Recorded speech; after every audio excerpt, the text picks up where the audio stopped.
સુરતમાં તાપી બ્રિજ રિપેરિંગના કારણે ડાયવર્ઝન પર ટોલ ટેક્સ વસૂલાતા રોષ જોવા મળી રહ્યો છે। GJ5 અને GJ19ના વાહન ચાલકો પાસે ટોલ ટેક્સ વસૂલાતા આક્રોશ જોવા મળ્યો।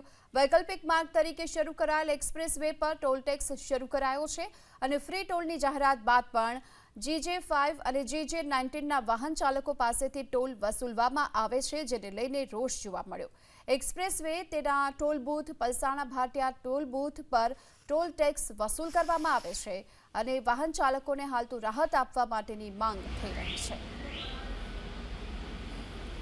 સુરત જિલ્લાના કામરેજ નજીક ફુલવડ ગામે આવેલી તાપી નદીના બ્રિજ પર સમારકામનું કામ ચાલી રહ્યું છે અને તેને લઈને જે એક્સપ્રેસ હાઈવે ગુજરાતનો સેક્શન 6નો જે વિભાગ છે કિમ 4 રસ્તાથી લઈને એના સુધીનો તેને છે તે વૈકલ્પિક માર્ગ તરીકે શરૂ કરવામાં આવ્યો હતો।